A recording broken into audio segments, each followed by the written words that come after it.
Hi friends, ಎಲ್ಲರಿಗೂ ದೀಪಕಣ ಪ್ರಪಂಚಕ್ಕೆ ಸ್ವಾಗತ. ಯಾರ್ಯಾರು 2024ರಲ್ಲಿ IAS ಎಕ್ಸಾಮ್ ಅಂದರೆ UPSC ಎಕ್ಸಾಮ್ನ ಬರೀತಾ ಇದ್ರಲ್ಲ ಅವರಿಗೆಲ್ಲ 14ನೇ ತಾರೀಕು ನೋಟಿಫಿಕೇಷನು ಬಿಟ್ಟಿರುವಂಥದ್ದು. ಸೊ ಸ್ಟಾರ್ಟಿಂಗ್ ಡೇಟು 14/2ರಿಂದ 5/3 ಲಾಸ್ಟ್ ಡೇಟ್ ಇರುವಂಥದ್ದು. 14/4/2ಕ್ಕೆ ಅಪ್ಲಿಕೇಶನ್ ಸ್ಟಾರ್ಟ್ ಆಗುತ್ತೆ, 5/3ಕ್ಕೆ ಅಪ್ಲಿಕೇಶನ್ ಕ್ಲೋಸ್ ಆಗುತ್ತೆ. ನೆಕ್ಸ್ಟು ಏನು ಎಲಿಜಿಬಿಲಿಟಿ ಇರಬೇಕು, ಅರ್ಹತೆಗಳು ಅಂತ. ಯಾವುದೇ ಪದವೀಧರರಾಗಿರ್ಬೋದು, ಅಂದರೆ ಮಸ್ಟ್ ಆ್ಯಂಡ್ ಶುಡ್ಡು ಡಿಗ್ರಿ ಆಗಿರಬೇಕು. ಫೈನಲ್ ಇಯರ್ ಯಾರು ಓದ್ತಾ ಇದ್ದಾರಲ್ಲ ಅವರು ಕೂಡ ಬರೆಯುವಂಥದ್ದು. ಹೇಗೆ ಅಪ್ಲೈ ಮಾಡಬೇಕು ಅಂತ ಅಂದರೆ, ಅಫಿಷಿಯಲ್ ವೆಬ್ಸೈಟ್ ಇದೆ upsconline.nic.in ಅಂತ. ಇದರಲ್ಲಿ ಅಫಿಷಿಯಲ್ ವೆಬ್ಸೈಟಲ್ಲಿ ಹೋಗಿ ಅಪ್ಲೈ ಮಾಡುವಂಥದ್ದು. ನೆಕ್ಸ್ಟು ಇಲ್ಲಿ OTR ಅಂತ ಕೊಟ್ಟಿದ್ದಾರೆ, ಒನ್ ಟೈಮ್ ರಿಜಿಸ್ಟ್ರೇಷನ್ ಅಂತ. ಇದು ಒಂದೇ ಸತಿ ಆಗುವಂಥದ್ದು. ಅಂದರೆ ನೀವು ಈಗ ಆಲ್ರೆಡಿ ಎಕ್ಸಾಮ್ ಬರೆದಿಲ್ಲ, ಅಪ್ಲೈ ಮಾಡಿದ್ದೀರಾ ಅಂತ ಕೂಡ ನಿಮ್ಮದು OTR ಒಂದು ಸತಿ ರಿಜಿಸ್ಟ್ರೇಷನ್ ಆಗಿರುತ್ತೆ. ನೀವೇನು ಪದೇ ಪದೇ ಮಾಡೋವಂಥ ಅವಶ್ಯಕತೆ ಇರೋದಿಲ್ಲ. ನೆಕ್ಸ್ಟು ಈಗ ಅಪ್ಲೈ ಮಾಡಿದ್ರಲ್ಲಿ ಏನಾದರೂ ಸ್ಪೆಲ್ಲಿಂಗ್ ಎರರ್ ಇದೆ ಅಥವಾ ಅಡ್ರೆಸ್ಸಲ್ಲಿ ಏನಾದರೂ ಪ್ರಾಬ್ಲಮ್ಸ್ ಇದೆ ಅಂತಂದರೆ ನೆಕ್ಸ್ಟು ಮಾಡಿಫಿಕೇಷನಿಗೆ ಅಂತ ಹೇಳಿ ಇಲ್ಲಿ ಕೊಟ್ಟಿದ್ದಾರೆ ನೋಡಿ, ಮಾಡಿಫಿಕೇಷನ್ ಇನ್ ಅಪ್ಲಿಕೇಶನ್ ಫಾರ್ಮ್ ಅಂತ. ಸೊ ಅದರಲ್ಲಿ ನೀವು ಕರೆಕ್ಷನ್ ಮಾಡ್ಕೋಬೋದು. ಅದು ಡೇಟ್ ಬಂದು 6/3ರಿಂದ 12/3 ತನಕ ಇರುತ್ತೆ, ಅಂದರೆ 7 ಡೇಸ್ ತನಕ ಇರುತ್ತೆ.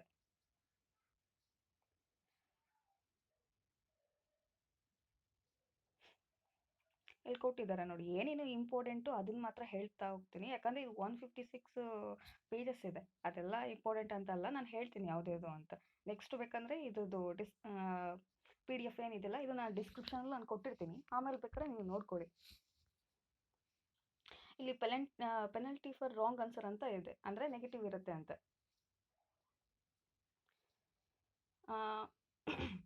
ಇಲ್ಲಿ online question paper representation portal ಅಂತ ಇದೆ. ಅಂದರೆ ಕ್ವಶನ್ ಪೇಪರಲ್ಲಿ ಏನಾದರೂ ಮಿಸೆಲಿಯನ್ಸ್ ಅಂತ ಇಲ್ಲಿ ಕೊಟ್ಟಿದ್ದಾರೆ ನೋಡಿ, ಏನಾದರೂ ಪ್ರಾಬ್ಲಮ್ಸ್ ಇತ್ತು ಅಂತಂದರೆ ಬೇಕಾದ್ರೆ ನೀವು ಅವರಿಗೆ ಈ ಮೂಲಕ ಅಂತ ಹೇಳ್ಬೋದು. HTTP ಅಂತ ಇದೆಯಲ್ಲ, ಅದನ್ನು ನೆಕ್ಸ್ಟು ಎಕ್ಸಾಮ್ ಬರೆದ ನಂತರ ಅದು ಬಿಡ್ತಾರೆ. ಅಂದರೆ ಈಗ ಎಕ್ಸಾಮ್ ನಮಗೆ ನೆಕ್ಸ್ಟು ಮೇಲ್ ಇರೋದಲ್ವಾ, ಮೇಲ್ ಎಕ್ಸಾಮ್ ಆದ ನಂತರ ಈ ಆನ್ಲೈನಲ್ಲಿ ಪೋರ್ಟಲಲ್ಲಿ ಬಿಡ್ತಾರೆ ನಿಮಗೆ. ಅದರಲ್ಲಿ ಏನಾದ್ರು ಪ್ರಾಬ್ಲಮ್ಸ್ ಇತ್ತು ಕ್ವಶನ್ ಪೇಪರಲ್ಲಿ ಅಂತಂದರೆ ನಾವು ಬೇಕಾದ್ರೆ ಆನ್ಲೈನ್ ಥ್ರೂ ಹೇಳ್ಬೋದು.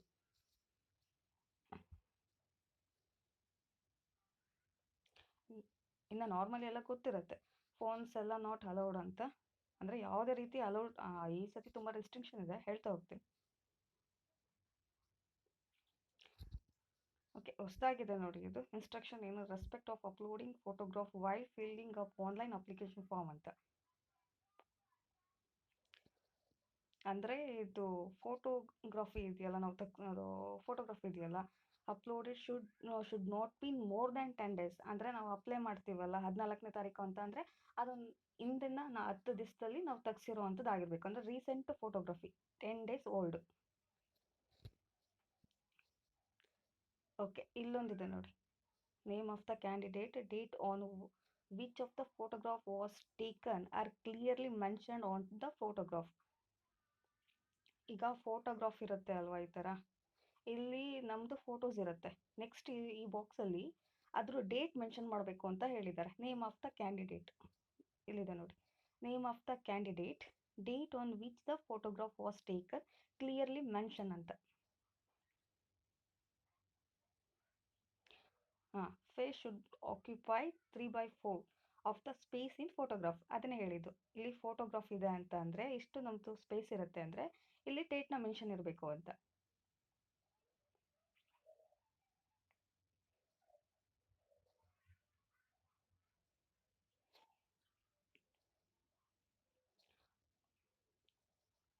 ಇಷ್ಟು ಕೂಡ ಆಫ್ಟರ್ ಡಿಗ್ರಿ ಕಂಪ್ಲೀಷನ್ ಆಯಿತು ಅಂತಂದರೆ ನಾವು ಇಷ್ಟು ಎಕ್ಸಾಮ್ ಕೂಡ ಅಟೆಂಡ್ ಮಾಡ್ಬೋದು ಅಂತ. ನಾಟ್ ಓನ್ಲಿ IAS, ಇಲ್ಲಿ ಬರುತ್ತೆ ಸುಮಾರಷ್ಟು, ಒಂದು ಅಬೌಟ್ 20 ಇದೆ ಅಂತ ಅಂದ್ಕೊಳ್ತೀನಿ. ನೋಡ್ಕೊಳ್ಳಿ ನೀವು, ಆಮೇಲೆ ಡಿಸ್ಕ್ರಿಪ್ಷನ್ ಕೊಟ್ಟಿರ್ತೀನಿ ನಾನು ಲಿಂಕ್ನ. ಇಲ್ಲ ಟೋಟಲ್ ಈ ಸತಿ 156 ಪೋಸ್ಟು ಕಾಲ್ಫಾರ್ಮ್ ಆಗಿರೋವಂಥದ್ದು. ಅದರಲ್ಲಿ 40 ಇದು ವೇಕನ್ಸಿ ಆಲ್ರೆಡಿ ರಿಸರ್ವ್ಡ್ ಆಗಿರೋವಂಥದ್ದು. ಇಲ್ಲಿ ಕೊಟ್ಟಿದ್ದಾರೆ ಯಾರ್ಯಾರಿಗೆ ಅಂತ. ನಮಗೇನು 1056 ಅಲ್ವಲ್ಲ, ಒಂದೇ ಪೋಸ್ಟ್ ಅಲ್ವಾ, ಒಟ್ಟು 40 ಏನಿದೆ ಅಲ್ಲ ಇದು ರಿಸರ್ವ್ಡ್.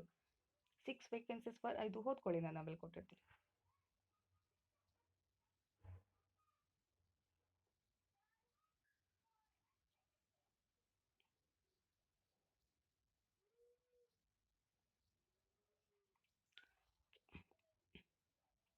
ನೆಕ್ಸ್ಟು ಪ್ರಿಲಿಮಿನರಿ ಎಕ್ಸಾಮಿನೇಷನ್ ಸೆಂಟರ್ಸ್ಗಳು ಕೊಟ್ಟಿದ್ದಾರೆ ಯಾವ್ದ್ಯಾವುದು ಅಂತ.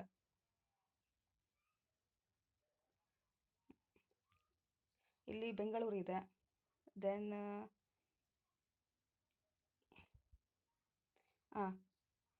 ಧಾರವಾಡ ಇದೆ, ಇಲ್ಲಿ ಮೈಸೂರು. ಟೋಟಲ್ 3 ಪ್ಲೇಸ್ ಇದೆ ಇನ್ ಕರ್ನಾಟಕ. ಅದಕ್ಕೆ ಫಸ್ಟ್ ಇನ್ ಫಸ್ಟ್ ಅಲೌಟ್ ಅಂತ ಕೊಟ್ಟಿದ್ದಾರೆ ಅವರು. ಯಾರ್ಯಾರು ಕರ್ನಾಟಕದಲ್ಲಿ ಇದ್ದೀರಲ್ಲ ಅವರು ಫಸ್ಟ್ನೇ ಅಪ್ಲೈ ಮಾಡ್ಕೋಬೇಡಿ, ಲಾಸ್ಟ್ ಡೇಟ್ ತನಕ ವೇಟ್ ಮಾಡ್ಲಿಕ್ಕೆ ಹೋಗಬೇಡಿ. ಅಕಸ್ಮಾತ್ ಕರ್ನಾಟಕದಲ್ಲಿ ಏನು 3 ಪ್ಲೇಸ್ ಕೊಟ್ಟಿದ್ದಾರಲ್ಲ ಆ 3 ಪ್ಲೇಸು ಕಂಪ್ಲೀಟ್ ಆಯಿತು ಅಂತ ಫಿಲ್ ಆಯಿತು ಅಂತಂದರೆ ನೆಕ್ಸ್ಟ್ ಅಕ್ಕಪಕ್ಕ ರಾಜ್ಯದಲ್ಲಿರುವಂಥ ಸೆಂಟರ್ಗಳಿಗೆ ಹಾಕ್ಬೋದು. ನೆಕ್ಸ್ಟು ಮೇನ್ಸಿಗೆ ನೋಡಿ ಇಲ್ಲಿ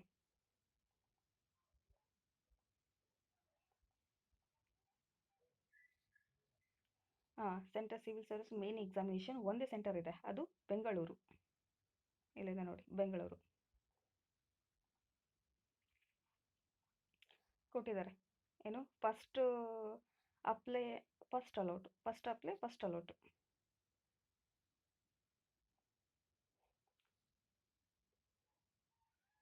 ಕರ್ನಾಟಕದಲ್ಲಿ ಏನಾದರೂ ಸೀಟ್ಗಳನ್ನ ಫಿಲ್ ಆಯಿತು ಅಂತಂದರೆ ಅಕ್ಕಪಕ್ಕ ರಾಜ್ಯದಲ್ಲಿ ಹಾಕುವಂಥದ್ದು.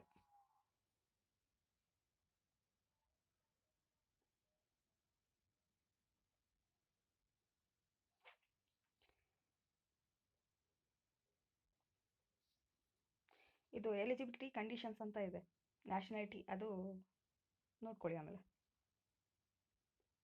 ಏಜ್ ಲಿಮಿಟ್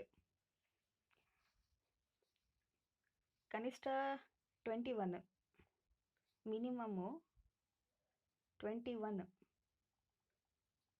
ಮ್ಯಾಕ್ಸಿಮಮ್ ಎಷ್ಟು ಅಂತ ಅಂದರೆ 32 ಇರೋವಂಥದ್ದು. ಅಂದರೆ SC ST ಬಂತು ಅಂದರೆ 32 + 5 ಇರುತ್ತೆ. 32 ವರ್ಷ ತನಕ ಎಕ್ಸಾಮ್ ಬರಿಬೋದು. 5 ಇಯರ್ಸು ಇನ್ನು ರಿಲ್ಯಾಕ್ಸೇಷನು, ಏನು ಸಡಿಲಿಕೆ ಅಂತ ಕೊಡ್ತಾರಲ್ಲ ಆ ಥರ. ನೆಕ್ಸ್ಟು OBC ಅಂತ ಬರುತ್ತೆ. OBCಯಲ್ಲಿ 32 ಇಯರ್ಸು ಪ್ಲಸ್ 3 ವರ್ಷ ಸಡಿಲಿಕೆ ಇರೋವಂಥದ್ದು 35. ಅಂದರೆ ABC ಅಂತ ಅಂದರೆ ಸೆಂಟ್ರಲಲ್ಲಿ ನೋಡ್ಕೋಬೇಕು, ಅಂದರೆ ಕ್ಯಾಸ್ಟಲ್ಲಿ ಮೆನ್ಷನ್ ಮಾಡಿರ್ತಾರೆ ಯಾವ್ದ್ಯಾವುದು ಅಂತ. ಜಾತಿ ಪ್ರಮಾಣ ಪತ್ರ ಅದರಲ್ಲಿ ಇರುತ್ತೆ, ನೋಡ್ಕೋಬೇಕು ಅದು ಸೆಂಟ್ರಲಲ್ಲಿ OBC ಇದೆಯಾ ಇಲ್ಲ ಅಂತ. ನೆಕ್ಸ್ಟು ಡಿಸೆಬಿಲಿಟಿ ಅಂದರೆ ಅಂಗವಿಕಲರು ಅಂತ ಬರ್ತಾರಲ್ಲ ಅವರಿಗೆ 30T ಇರುತ್ತೆ. ಅಂದರೆ ಆ್ಯಸ್ ಪರ್ ದ ನೋಟಿಫಿಕೇಷನಲ್ಲಿ ಹಾಕಿರ್ತಾರೆ. ನಾನು ಆವಾಗಲೇ ನಿಮಗೆ ರಿಸರ್ವ್ಡ್ ಅಂತ ತೋರಿಸ್ತೇವೆ. 40 ಸೀಟ್ಗಳೇನಿರುತ್ತಲ್ಲ ಅದು ರಿಸರ್ವ್ಡ್ ಆಗಿದೆ ಅಂತ, ಅದರಲ್ಲಿ ನೋಡ್ಕೋಬೇಕು.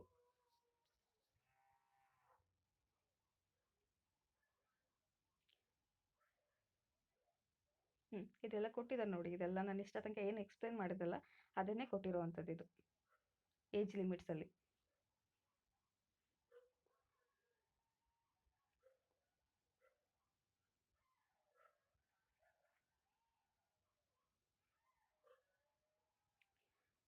ಮಿನಿಮಮ್ ಎಜುಕೇಷನ್ ಕ್ವಾಲಿಫಿಕೇಷನ್ ಅಂದರೆ ಮಸ್ಟ್ ಕಂಪ್ಲೀಟೆಡ್ ಇನ್ ಡಿಗ್ರಿ.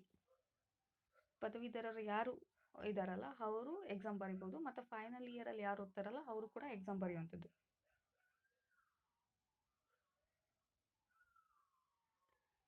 ಇಲ್ಲಿ ಹೇಳಿ ನಾನು ನಂಬರ್ ಆಫ್ ಅಟೆಂಪ್ಟ್ಸ್ ಎಷ್ಟಿರುತ್ತೆ ಅಂತ.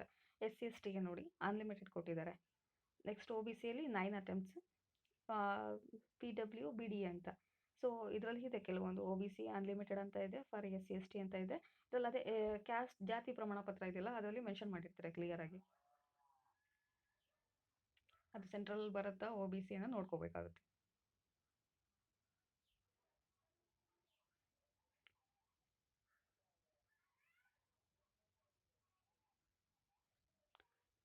ಹೌ ಟು ಅಪ್ಲೈ ಅಂತ ಅಂದರೆ ಇಲ್ಲ ಹೇಳಿದ್ದೇನೆ, ಅಫಿಷಿಯಲ್ ವೆಬ್ಸೈಟ್ ಇದೆ UPSC ಅವ್ರದ್ದು. ಸೊ ಅದರಲ್ಲೇ ಹೋಗಿ first OTR one time registration ಆಗಬೇಕು, ನಂತರ ಅಪ್ಲೈ ಮಾಡಬೇಕು. ಮಾಡಿಫಿಕೇಷನ್ ಅಂತ ಹೇಳಿದ್ದೀನಿ. ಸೊ ನೆಕ್ಸ್ಟ್ ಅದು 5ನೇ ತಾರೀಕು ಕಂಪ್ಲೀಟ್ ಆದಮೇಲೆ 6ನೇ ತಾರೀಕಿಂದ 12ನೇ ತಾರೀಕು ತನಕ ಟೈಮ್ ಇರುತ್ತೆ. ನೆಕ್ಸ್ಟ್ ಅದರಲ್ಲಿ ಹೋಗಿ ಮಾಡಿಫಿಕೇಷನ್ ಮಾಡ್ಕೋಬೋದು.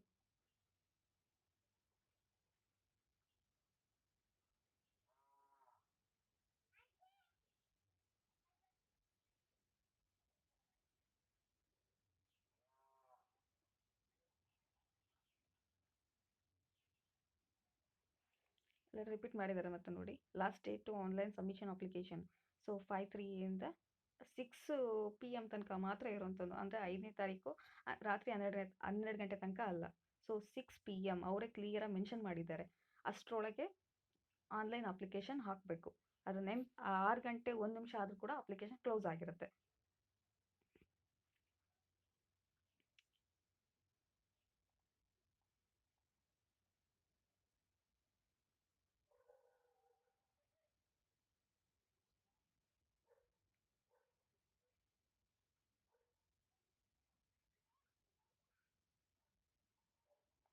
ಇಲ್ಲಿ ಕೊಟ್ಟಿದ್ದಾರೆ ಪ್ರಿಲಿಮಿನರಿ ಎಕ್ಸಾಮಿನೇಷನ್ ಅಂತ. ಸೊ ಅದರಲ್ಲಿ ಪೇಪರ್ 1 ಪೇಪರ್ 2 ಇರುತ್ತೆ preliminary ಎಕ್ಸಾಮಿನೇಷನಲ್ಲಿ.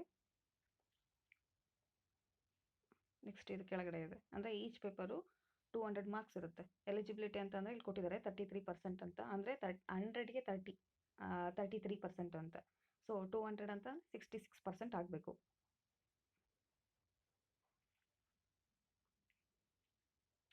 Next main examination. Main ಅಂತಂದರೆ ಫಸ್ಟು ಪ್ರಿಲಿಮಿನರಿ ಎಕ್ಸಾಮಿನೇಷನಲ್ಲಿ 2 ಪೇಪರ್ ಇರುತ್ತೆ. ಅದರಲ್ಲಿ ಸೆಕೆಂಡ್ ಪೇಪರು 33% 100ಗೆ ಅಂತ ಹೇಳಿದ್ದಾರೆ ಅವರು. 66 ಆಯಿತು ಅಂತ ನೆಕ್ಸ್ಟು ಫಸ್ಟ್ ಪೇಪರ್ನ ಎಲಿಜಿಬಿಲಿಟಿ ಇರುತ್ತೆ, ಅರ್ಹತೆ ಇರುತ್ತೆ.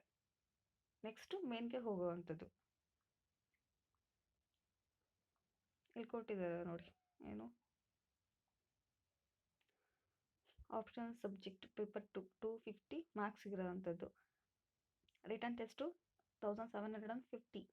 ಅಗೇನ್ ನೆಕ್ಸ್ಟು ಪರ್ಸನಾಲಿಟಿ ಅಂದರೆ ವ್ಯಕ್ತಿತ್ವ ಸಂದರ್ಶನ ಅಂತ ಹೇಳ್ತೀವಲ್ಲ, ಅದು 275 ಇರುವಂಥದ್ದು. ಟೋಟಲ್ 2025 ಮಾರ್ಕ್ಸಿಗೆ.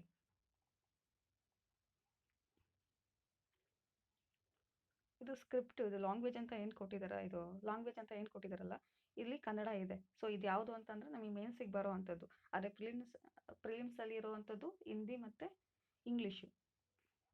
ಅದರಲ್ಲಿ ಕನ್ನಡ ಇರೋದಿಲ್ಲ. ನೆಕ್ಸ್ಟು ನಾವು ಮೇನ್ಸಿಗೆ ಹೋದ್ರೂ ಕೂಡ ಕನ್ನಡ ತೊಗೊಂಡ್ರು ಕೂಡ ಮಸ್ಟು ಇಂಗ್ಲೀಷ್ ನಾಲೆಡ್ಜ್ ಇರಬೇಕಾಗುತ್ತೆ. ಯಾಕಂದರೆ ಟ್ರಾನ್ಸ್ಲೇಷನ್ ಇರುತ್ತೆ. Kannada to English, English to Kannada ಇರುತ್ತೆ. ಆಮೇಲೆ ಮೇನ್ಸಲ್ಲಿ ಕ್ವಶನ್ಸ್ಗಳೆಲ್ಲ ಇಂಗ್ಲೀಷಲ್ಲಿ ಇರುತ್ತೆ. ಅದನ್ನು ನಾವು ಅರ್ಥ ಮಾಡಿಕೊಂಡು ಇಂಗ್ಲೀಷಲ್ಲಿ ಬರೆಯುವಂಥದ್ದು. ಇದು ಮೇನ್ಸಿಗೆ ಸೆಲೆಕ್ಟ್ ಆದಾಗ ನಾವು ಆಯ್ಕೆ ಮಾಡುವಂಥ ಸಬ್ಜೆಕ್ಟ್ಗಳು ಇಲ್ಲಿದೆ ನೋಡಿ, ಕನ್ನಡ ಲಿಟ್ರೇಚರಿ ಅಂತ. ಸೊ ಕನ್ನಡ ತಗೊಳ್ಳೋದಾದರೆ ಕನ್ನಡ ಆಪ್ಷನ್ಸ್ ಇದೆ ಇಲ್ಲಿ. ಸೊ ಅದು ಬಿಟ್ಟು ಬೇರೆ ಆಪ್ಷನ್ಸ್ಗಳೆಲ್ಲ ಇದೆ ಇಲ್ಲಿ. ಯಾವ ಸಬ್ಜೆಕ್ಟು ಏನು ಅಂತ ನಮಗೆ ಯಾವ್ದು ಇಂಟ್ರೆಸ್ಟ್ ಇದೆ, ಯಾವುದು ಲೈಕ್ ಆಗುತ್ತೆ, ಅದು ನಮಗೆ ಇಂಟ್ರೆಸ್ಟ್ ಇರೋ ಸಬ್ಜೆಕ್ಟ್ ಬಗ್ಗೆ ನಾವು ತೊಗೋಬೋದು.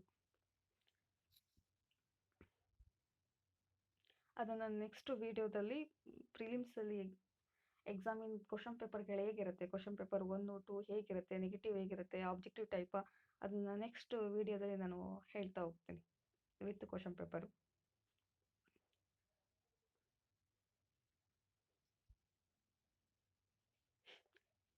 ಇದು ಪಾರ್ಟ್ ಎ ಅಂತಂದರೆ ಪ್ರಿಲಿಮಿನರಿ ಎಕ್ಸಾಮಿನೇಷನ್ಗೆ ಡೀಟೇಲ್ಸ್ ಕೊಟ್ಟಿದ್ದಾರೆ ನೋಡಿ. ಪೇಪರ್ 1, ಪೇಪರ್ 2 2 ಅವರ್ಸ್ ಟೈಮ್ ಇರುತ್ತೆ ನಮಗೆ ಒಂದೊಂದು ಪೇಪರಿಗೆ.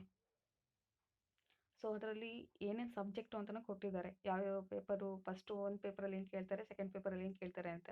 Current events, history in India, history of India, so ಇದೆಲ್ಲ ಕೊಟ್ಟಿದ್ದಾರೆ ಸಬ್ಜೆಕ್ಟು. ಸೊ ಪೇಪರ್ ನೋಡಿ, ಸೆಕೆಂಡ್ ಪೇಪರು ಫಸ್ಟು ಕರೆಕ್ಷನ್ ಆದಮೇಲೆ 33 100ಗೆ ಅಂತ ಅಂದರೆ 200ಗೆ 66% ಆಗುತ್ತೆ. ಈ ಪೇಪರ್ ಎಲಿಜಿಬಿಲಿಟಿ ಆಯಿತು ಅಂತ ಅಂದರೆ ನೆಕ್ಸ್ಟ್ ಈ ಪೇಪರು ಎಲಿಜಿಬಲ್ ಆಗುತ್ತೆ, ಅಂದರೆ ನೋಡ್ತಾರೆ ಅಂತ.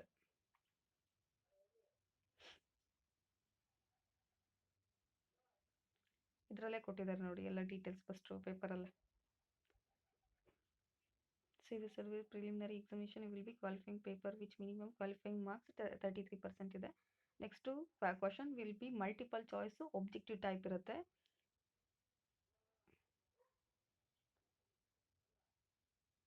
ಓಕೆ,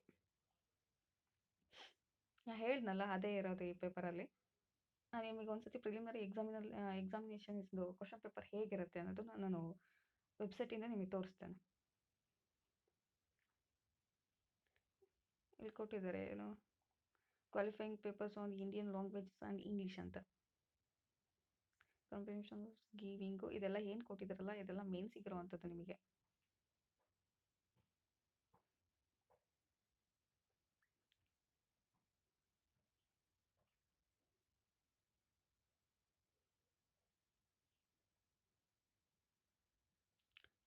ಇದು ಪೇಪರ್ 1 ಪೇಪರ್ 2 ಇದೆಲ್ಲ ಮೇನ್ಸಲ್ಲಿ ಇರುವಂಥದ್ದು, ಪೇಪರ್ 3 ಅವೆಲ್ಲ.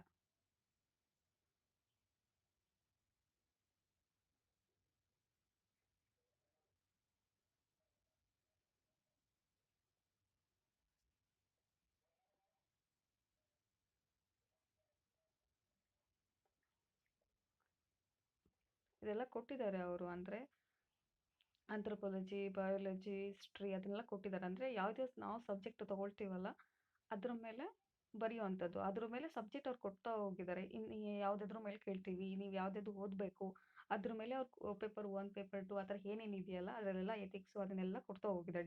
ವಿತ್ ಡೀಟೇಲ್ಸ್ ಕೊಟ್ಟಿದ್ದಾರೆ ಅವರು, ಇಂಥದನ್ನೇ ನೀವು ಓದಬೇಕಾಗತ್ತೆ ಅಂತ. ಕೆಮಿಸ್ಟ್ರಿ ಅಂತ ಅಂದರೆ ಕೆಮಿಸ್ಟ್ರಲ್ಲಿ ಏನು ಕೇಳ್ತಾರೆ, ಆಟೋಮಿಕ್ ಸ್ಟ್ರಕ್ಚರ್ ಅಂತ ಕೇಳಿದ್ದಾರೆ, ಕೆಮಿಕಲ್ ಬಾಂಡಿಂಗ್ ಅಂತ ಕೇಳಿದ್ದಾರೆ, ಈ ಥರ. ಅದರೊಳಗೆ ಮತ್ತೆ ಅವ್ರು ಏನೇನು ಕೇಳ್ತಾರೆ, ಏನೇನು ಎಕ್ಸ್ಪೆಕ್ಟ್ ಮಾಡ್ತಾರೆ ಅದ್ರೂ ಇರುವಂಥದ್ದು. ಈಗ ಕನ್ನಡ ಲಿಟ್ರೇಚರ್ ಅಂತ ಅಂದರೆ ಅದ್ರ ಬಗ್ಗೆ ಡೀಟೇಲ್ಸ್ ಇರುವಂಥದ್ದು.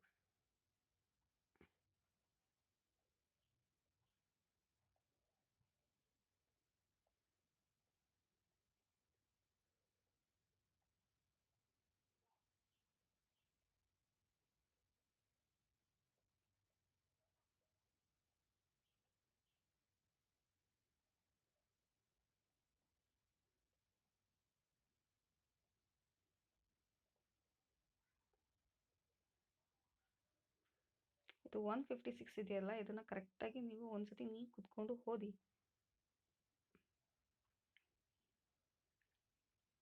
ಆವಾಗ ಎಷ್ಟೋ ಡೌಟ್ಸ್ಗಳು ನಿಮಗೆ ಬಗೆಹರಿಯುತ್ತೆ.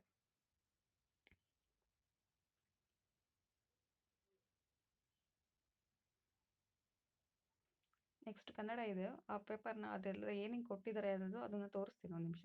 ನೆಕ್ಸ್ಟ್ ಇಲ್ಲಿ ಬಂತು ನೋಡಿ, ಇದರೆಲ್ಲ ಹೇಳಿದ್ದಾರೆ ಅವರು. ನಾವು ಯಾವುದೇ ಫಾರ್ ಎಕ್ಸಾಂಪಲ್ ಕನ್ನಡ ಲಿಟ್ರೇಚರ್ ತೊಗೊಂಡಿದ್ವಿ ಅಂತ ಅಂದರೆ ಅವರು answer must be return in Kannada section ಅಂತ ಇದೆ. ಕನ್ನಡ ಅಂತ ಅಂದರೆ ತುಂಬ ಸ್ಟ್ಯಾಂಡರ್ಡ್ ಕನ್ನಡ ಅಂತ ಅಂತಲ್ಲ, ಸಾರಿ ಇಂಗ್ಲೀಷ್ ಅಂತ ಅಲ್ಲ, ಒಟ್ಟು ಓದಿದರೆ ನೆಕ್ಸ್ಟ್ ಅದನ್ನು ನಮಗೆ ಟ್ರಾನ್ಸ್ಲೇಟ್ ಮಾಡೋ ಬರಬೇಕು, ಆ ಥರ ಒಂದು ಇಂಗ್ಲೀಷ್ ಗೊತ್ತಿದ್ರೆ ಸಾಕು. ಆಲ್ಮೋಸ್ಟು ನೀವು ಫಾರ್ ಎಕ್ಸಾಂಪಲ್ ಈಗ ಹಿಸ್ಟ್ರಿ ಆಫ್ ಕನ್ನಡ ಲ್ಯಾಂಗ್ವೇಜ್ ಅಂತ ಇದೆ. ಈಗ ಫಾರ್ ಎಕ್ಸಾಂಪಲ್ ಲ್ಯಾಂಗ್ವೇಜ್ ಅನ್ನೋದು ನಮಗೆ ಗೊತ್ತಿಲ್ಲ ಅಂತಂದರೆ ಅದನ್ನು ಡಿಕ್ಷನರಿ ಇರುತ್ತೆ, ಇಲ್ಲಾಂದರೆ ಗೋ ಟು ದ ಗೂಗಲಲ್ಲಾದರೂ ನಾವು ಸರ್ಚ್ ಮಾಡ್ತೀವಿ.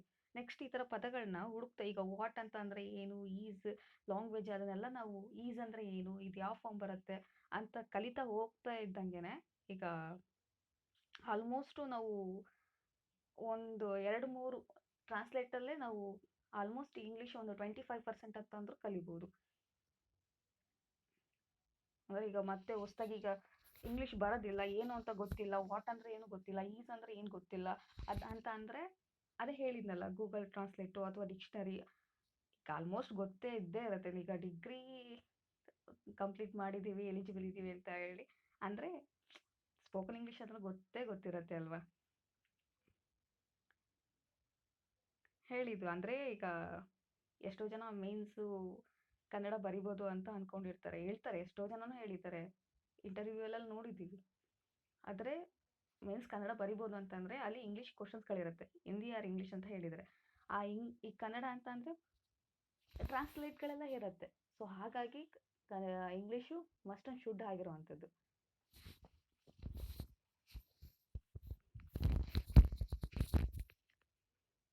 ಒಂದ್ಸತಿ ನೀವೇ ಕ್ವಶನ್ ಪೇಪರ್ಗಳನ್ನ ನೋಡಿಬಿಟ್ರೆ ನಿಮ್ಗೆ ಗೊತ್ತಾಗ್ಬಿಡುತ್ತೆ ಅವಾಗ. ಕನ್ನಡ ನೋಡಿ, history of Kannada language, so ಆ ಕನ್ನಡದ ಇತಿಹಾಸದ ಬಗ್ಗೆ ಕೇಳುವಂಥದ್ದು. Next history of Kannada literature ಅಂತ ಇದೆ. ಸೊ ನೋಡಿ ಇಲ್ಲಿ ಕೊಟ್ಟಿದ್ದಾರೆ, ಪಂಪ, ಜನ್ನ, ನಾಗಚಂದ್ರ, ಸೊ ಏನು ಸಾಹಿತ್ಯಗಳಿರುತ್ತಲ್ಲ, ಕವಿಗಳಿರ್ತಾರಲ್ಲ ಅವ್ರ ಬಗ್ಗೆ ಕೇಳಿರುವಂಥದ್ದು. ಮಿಡಿವಲ್ ಕೇಳಿದ್ದಾರೆ, ಮತ್ತು ವಚನ ಲಿಟ್ರೇಚರ್ ಕೇಳಿದ್ದಾರೆ, ಮಿಡಿವಲ್ ಪೋಯಿಟ್ಸ್ ಕೇಳಿದ್ದಾರೆ, ದಾಸ ಲಿಟ್ರೇಚರ್ ಅಂದರೆ ದಾಸ ಸಾಹಿತ್ಯದ ಬಗ್ಗೆ ಕೇಳಿದ್ದಾರೆ, ದಾಸ ಚರಿತ್ರೆ ಬಗ್ಗೆ. ನೆಕ್ಸ್ಟು ಸೆಕ್ಷನ್ ಬಿ ಅಲ್ಲಿ, ನೆಕ್ಸ್ಟು ಪೇಪರ್ 2 ಅಲ್ಲಿ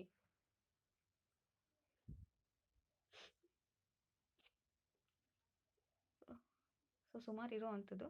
ನೋಡಿ ನೀವು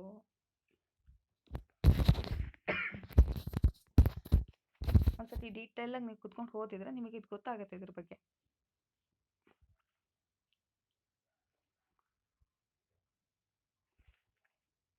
ಒಟ್ಟು ಇನ್ಸ್ಟ್ರಕ್ಷನ್ನು ಆಲ್ಮೋಸ್ಟ್ ನಾನು ಕೊಟ್ಟಿದ್ದೀನಿ ಅಂತ ಅಂದ್ಕೊಳ್ತೀನಿ. ನೆಕ್ಸ್ಟ್ ಇದು ಸ್ಟೇಟ್ ವೈಸ್ ಕೊಟ್ಟಿದ್ದಾರೆ. ನೆಕ್ಸ್ಟ್ ಇದರಲ್ಲಿ ಕೊಂಕಣಿಯಲ್ಲಿ ಕೊಟ್ಟಿದ್ದಾರೆ, ಕಾಶ್ಮೀರಲ್ಲಿ ಕೊಟ್ಟಿದ್ದಾರೆ. ಅಂದರೆ ಆಯಾ ಸ್ಟೇಟಿನ ಬಗ್ಗೆ ಎಲ್ಲ ಕೊಟ್ಟಿರೋವಂಥದ್ದು.